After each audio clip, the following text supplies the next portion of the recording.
Redditors who left companies that non-stop talk about their amazing culture. What was the cringe moment that made you realize you had to get out? They changed the title of the receptionist to Director of First Impressions. Edit. For everyone asking, it's a tiny company in the Midwest. A co-worker was forced to work while her mother was dying in hospice. Mom dies. She quits. They escort her off the premises like a criminal.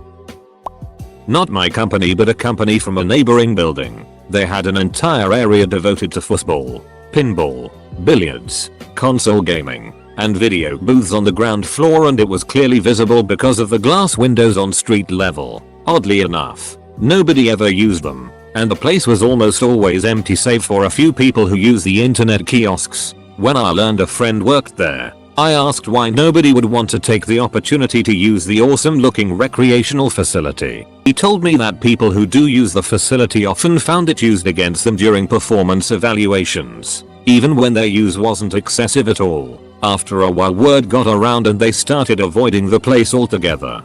The irony is that their recruitment ads always touts a culture of work hard, play hard. We had a problem with the client and the boss dumped all of the blame on a 24-year-old woman who was basically his most loyal employee. He made her cry in front of the client, as if that would somehow help save the relationship.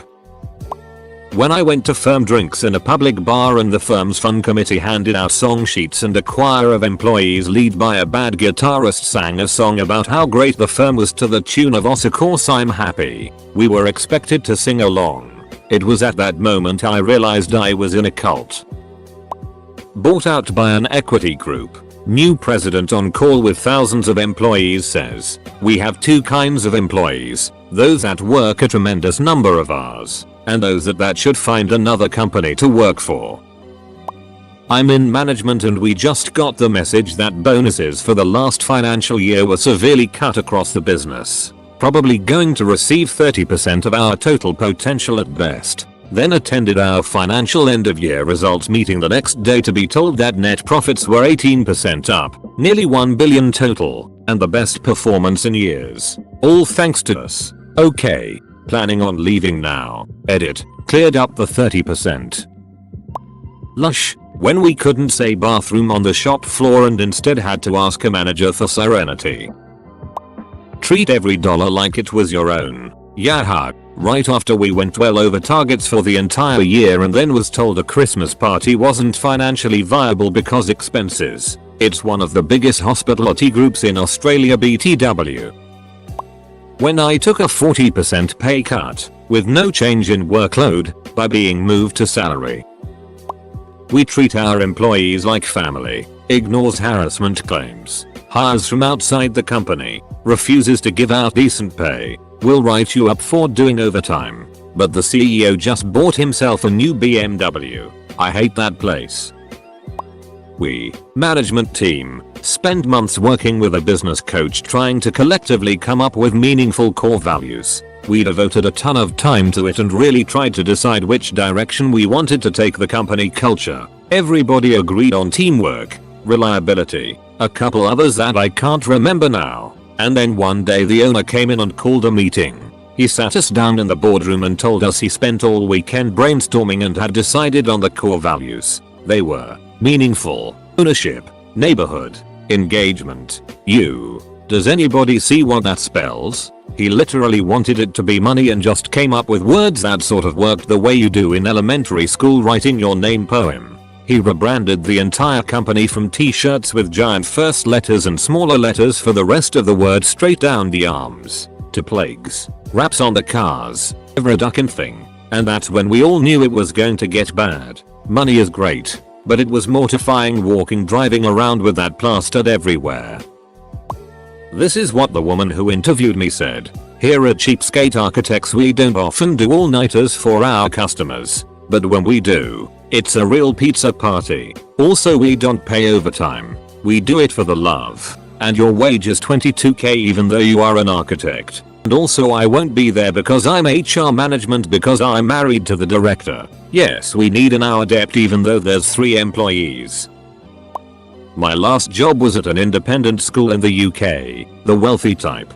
During a period of streamlining, The entire faculty were called into a hall and told, in upbeat terms, that we were struggling to make ends meet. Salaries were too high, perks were too abundant, and spending was unsustainable. For clarity, salaries weren't too high, and perks were practically non-existent. Spending was definitely unsustainable, however, in part because they were spending hundreds of thousands redesigning the senior staff offices to hide all the cabling and install proper wood paneling. So then they started listing off perks and assigning them a value.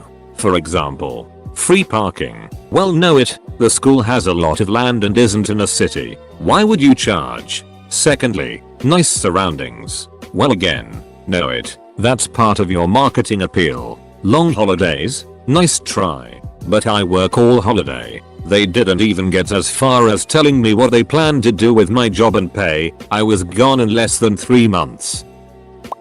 Not me, but my husband worked for 2 weeks for a family owned and operated business that touted how important family was and that they were all one happy family. My husband was on his way to drop our at the time 2-year-old son off at daycare before work when son threw up all over himself. Husband called his employer to tell them what happened and that he needed to take son home and clean him up, but he'd be in a sap. His manager told him he needed to get his priorities straight. He responded with, "You know what? You're right. I won't be back in it all." He was still working part-time at his previous job where they had been sad that he was leaving.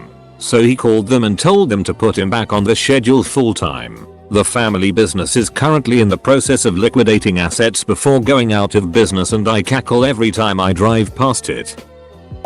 My district manager told me to talk my key holder out of going back to college. Mind you, she wanted to be a doctor. They were proud that no one had degrees. That's fine.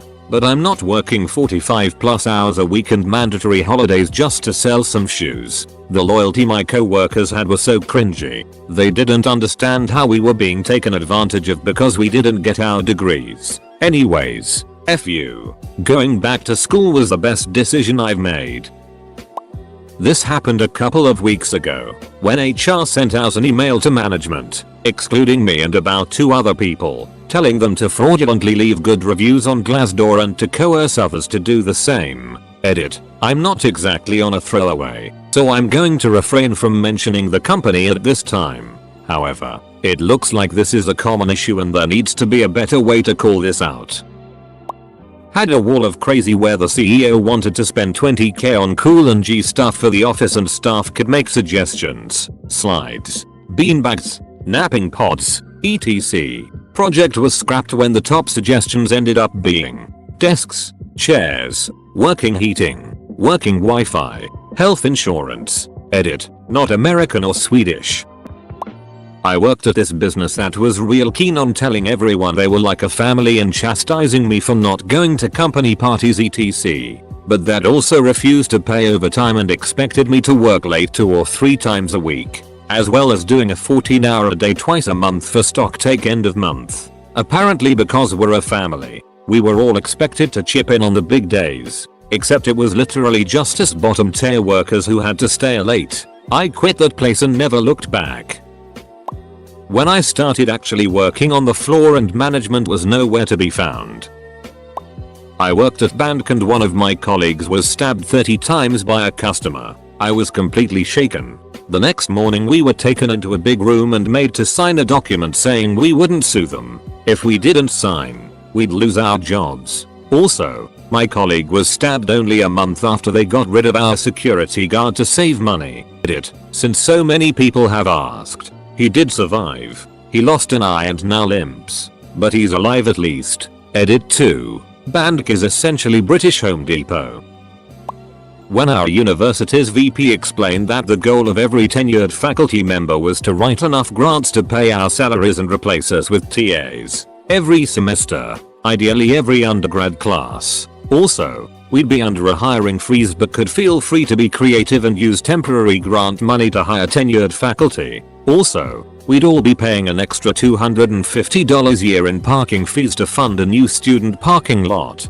Dear Lord, was I glad I'd already decided to leave. Eater. I cannot identify the state university system in question. The comments suggest that it's not alone in its approach. If you're looking for a good college to attend, ask plenty of questions. For the love of God, ask about accreditation and do not take we're finalizing it right now as an answer. Nor we're accredited by the 3 other colleges we're co-scamming with. If you're more specifically concerned about the problem I describe, ask probing questions about the percentage of classes taught by full-time faculty, and grab copies of the course catalog and campus directory faculty list to check the reality of offerings. I would also ask about advising. Colleges without advising staff offload that duty onto professors, and that can make it very difficult to get your advisor's attention. I worked at Outback. The amount of team meetings and mandatory enthusiasm was ridiculous. I was given the chance to backpack across Europe with some friends for about 3 weeks one summer. I told my manager and she goes 3 weeks? I don't know. You'll really have to work hard up until then and then I'll let you know if you can take that time off. I straight up told her it's not if you let me go, it's if you still let me work here when I get back. When I got back I immediately started looking for new jobs.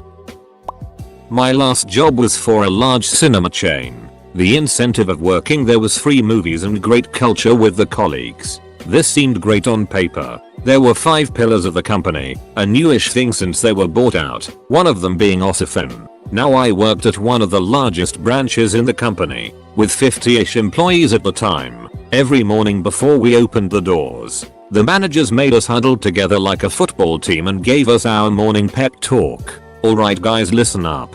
Today is going to be great. We've got the new X movie and whoever sells the most of Y promotional item gets a free soda drink. Woo. Go go go. It's going to be amazing. Can you top this week's record for best reviews? Whoever gets the most good reviews today gets a free popcorn. Whoa. Man. I hated it so much. No one cared but they preached this speech at the beginning of every shift change despite every single employee being completely deadpan. It was like a school care worker trying to get adults to play bricks and build the tallest tower. Awful. I learned at an internship that we work hard and play hard means we want you to work 75-hour weeks, but sometimes we'll put donuts in the break room.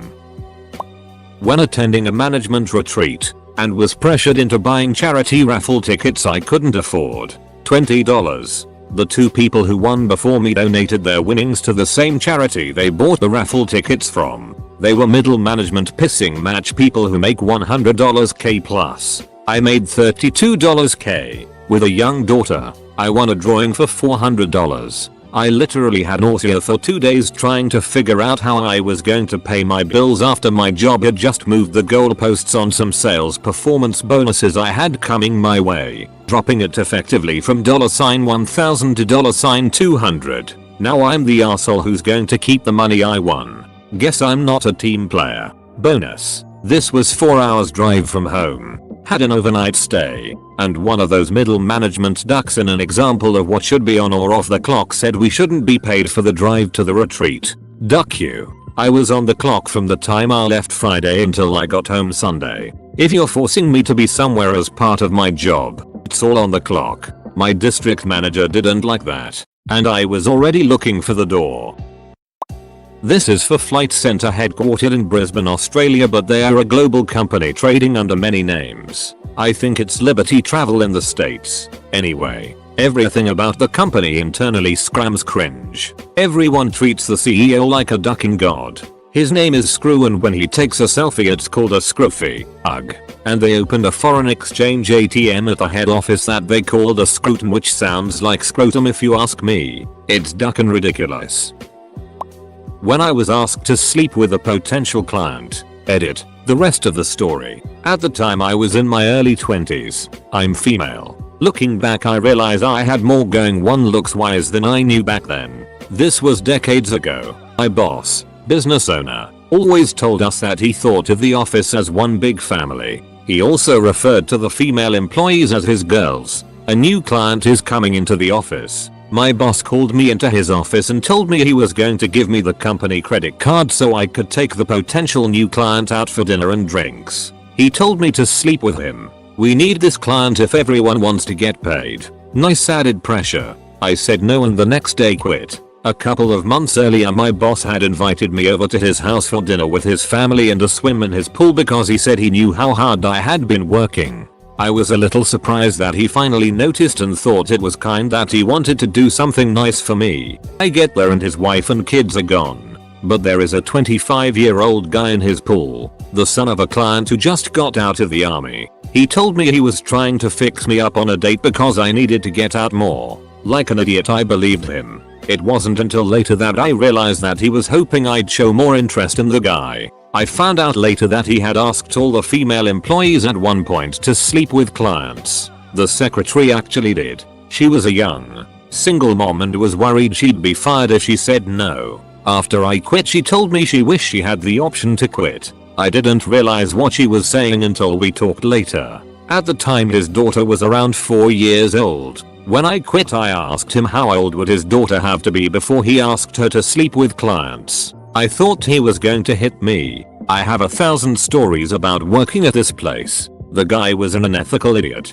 A dangerous combination. But I learned a lot about how to not run a business from him. I've owned my own business for 30 years now. I've never asked an employee to sleep with clients or even go out for drinks. I had the benefit of growing up in a family with money. I wasn't earning much and would probably not have been able to quit and move without the assistance of my parents. I never told them what happened. When I told my dad I quit, he was happy. You hated the place. Now that I'm older and times have changed, I would know what to do. I would hope he'd face consequences. Today this isn't considered a regular part of business. Me Too wasn't a thing back then. No one really cared. This was the only time I was directly asked to sleep with a client. But not the only time I faced sexual harassment at work. It was so common for me and my friends that when we pushed back against it, we felt like we were really on the leading edge of changing work environments for women.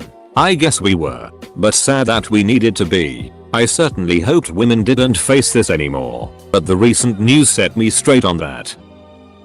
I was at a fast casual restaurant for a couple months and the GM always talked about the culture. You know what's a great culture? When the morning shift and night shift have their daily screaming matches over it that they each accuse the other one of needing to do. It was impressive just how incompetent the entire company was, from ownership down. When my art director wanted to get a pro bono poster on verbal abuse done faster by screaming at the designer, my boss came up with a campaign called Smovers Smile and Move. We needed to be Smovers and encourage other associates to be happier that they worked for a dead-end retail corporate job. He gave us bracelets to wear and little cards to keep on our person at all time. Like, we worked at a RedditJar timeshare property with owners who owned part of a small, independent timeshare in the early 2000s that was bought out by a huge hotel conglomerate that destroyed the entire aesthetic of what they originally invested into. So these are embittered, hateful people always wanting refunds for silly it like a broken treadmill in the gym. Literally had a grown-ass man, followed by his wife an hour later, yelling, raised voices in the lobby, at my young visibly pregnant self because a lifeguard moved their towel from their beach chair after they left for 2 hours to take a nap in their room. On the 4th of July while we're at full capacity lol. On top of the daily emails reminding us that working for Wyndham was the best choice we've ever made in life. And constant reminders from upper management what our mission in life, your life's purpose, the reason you were born was to reason on a daily basis with unreasonable garbage humans as hard as you can until they give us a 5 on their surveys. I declined all requests for transfers and just got out as fast as I could. Last year I was working as a subcontractor and I was assigned a new place of work. Just 2 weeks after I started, the new boss wanted to hire me. He put down the contract where, compared to my current contract, pay was down 25%. Average weekly hours went up by 20%. Vacation days went down by 10% and I wouldn't have a company car for personal use anymore. Before he actually handed me the contract to read it, he said, I will only make you this offer once, but it's only valid if you change all your pictures on your social media and you sell your car. It's too flashy for our company. How about no? Pizza Hut. Where will Pizza Hut take you? During the interview I was told the work is hard but we feel like a family and we can always itch about the bad customers after a shift. The people there were horrible. The managers made you do 2 people's jobs for less money. I was paid minimum wage for my age, $4.00 an hour, and the company purposely brought on 16-year-olds for that reason. I was also told that they didn't have enough money to pay me, so my shift was cancelled. I was told I'd be paid to complete my training, and I wasn't. Our manager would fling the corks of Prosecco bottles at the waitresses to make them scared. There would be regular breakdowns from cooks and waiters. I would regularly get screamed at in front of the whole restaurant for silly things like the knives and forks not being straight enough, even though they would leave me by myself, as in, I was the only waiter still working. 1 week after my first shift, the waitresses would always itch about the other people in the restaurant, and would shout at me for asking questions. Even on my first day, at one point an outside chef was brought in from a different restaurant and he didn't realize he had to wash up cutlery because he doesn't have to as his place. That's an entirely separate job. So we ran out of cutlery and the two more experienced waitresses, instead of helping me and washing up the cutlery or teaching me how to do it myself, would just hoard the cutlery, so it was me that would run out. Then my manager would have another go at me. Duck that place. When I had to phone around to the corporation leaders to find out why none of the mechanics I had interviewed were hired. The mechanics had come from all over the country, and some had waited patiently for months to know if they got the job or not. Turned out the CEO had changed his mind and wanted me to take care of all mechanic work. I was a factory manager, but they knew I'd be upset, so neither he, HR or the COO wanted to be the one to tell me. I worked for a company that prides itself on being in the top 100 places to work in the US. They bought the hospital I was working for currently while I was doing IT work there. For a year they let me stay at the current hospital I was at. I worked with a team for countless hours getting ready to switch out IT infrastructure over to match the place's new software, etc. We changed out all 900 computers at our location. After that was done, I was then told that in the next few months I would have to commute to the main campus to keep my job. A drive that for me was over 5 hours round trip. They did not offer me to transfer or even pay compensation for driving there. I was literally forced to quit at this point. All because a new manager took over on the new fiscal year and decided that the IT department I was in needed to all be at the main campus. Got hired on that. The company treats everyone like family and everyone has each other's backs. You're allowed to call out 6 times in a year period before termination, which is reasonable. When trying to acquire an ADA to accommodate for days missed due to an illness, my manager tried to talk me out of getting it, saying it would look bad on my part. Went through the steps of getting the ADA and then got threatened with termination for missing days because my calling off clearly wasn't related to my illness. Called out my manager for not working with my accommodation. He just shrugged and said that sometimes getting fired builds character. When they did their own Harlem Shake video, well after the meme was dead, I didn't leave right after that, but that was the moment that made me realize that maybe this company wasn't as hip and on top of trends as they claimed to be. I worked in a call center for one of the big 4. My personal moment was when I got my $2,000 bonus withheld. I was 22, so it wasn't chump change, because I had to stop taking calls and answer our new hires questions. My bosses would be MIA for 4 hours at a time and people needed help. I figured it showed initiative and also kept the operation moving along since I was one of the top 10 reps they had. I was mistaken. I worked at an animal hospital that wanted to be, and probably is to some, the best hospital in the city. Had the most modern equipment, looked incredibly nice inside, good Yelp ratings, etc. On top of that, we were told during hiring that we were a huge family and everyone loved each other. This couldn't be more wrong. This place was the epitome of superficial. The turnaround rate was out of control and people absolutely hated each other. The pay was horrible, even though we charged double the amount of any other hospital for our extensive care. I give management some credit for their effort, but it was more about hiding issues instead of addressing them. We couldn't talk about our concerns because it was considered gossip and people were fired frequently for this. And apparently they've now put audio recording throughout the hospital to listen in on employees' conversations. I honestly don't know how anyone still works there. Hearing our CEO say compensation is only one part of the employment experience during an earnings call when he was answering complaints about underpaying his employees after we reported record profits. It was a union shop, roughly 150 union employees and 50 company employees. The company always said how the people were their most important asset. Yet they segregated themselves by having a Christmas party just for them. No union allowed. I was seen as the poor kid in the group because I hadn't been able to buy $600 worth of tools the first month. Come my first, and only, review it went something like this. Manager: okay, you haven't been able to afford the required toolkit, so that's worked against your performance review. Also you need to improve. Me: okay, what do you mean by improve? Manager: you just need to improve. Me: okay, I get that I need to improve. Like, what specifically is an example of that? Manager: we've tried pairing you with a variety of techs and they agree you need to improve. Me: okay, name a recent job where I could have improved. Manager: the generic name, contract. Me: alright, what specifically about that contract could I have improved on? Can I have an example? Manager: you just need to improve. Now I've already said that repeatedly now. You need to stop making me repeat myself. Me: oh, you're right, I agree, I think I do need to stop working here. I'm out.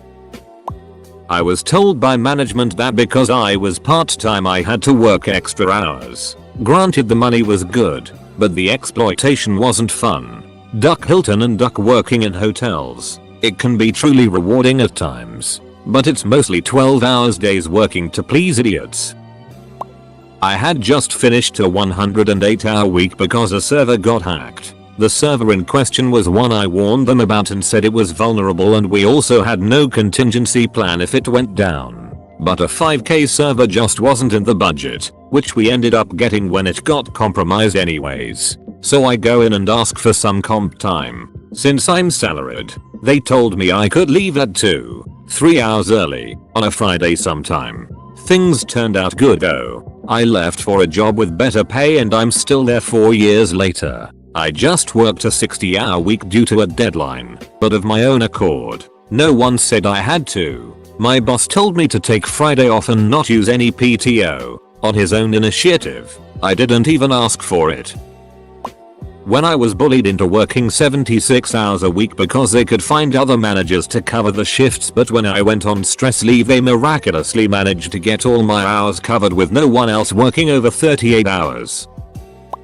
I can't say I've had a job where I needed to get out, but I've had a few that set unrealistic, dishonest expectations for their culture. Got a job at a warehouse just out of high school. On orientation day they told us all that we believe that you don't live to work. You work so that you can live. Then they scheduled me 70 hours a week. Fortunately that was just a summer job. In college, I worked at Wendy's and they kept telling us that we were a family. I remember thinking, nope, you're just the means by which I pay my bills while I get an education. I won't even remember half of you within a year of quitting. I was right.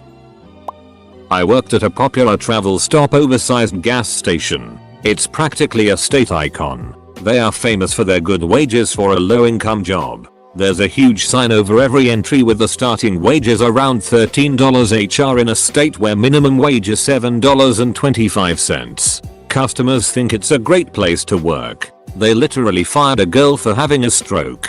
Edit. So I actually didn't expect people to see this. Sorry it's taken so long to respond. I wrote this right before I got off my grave shift.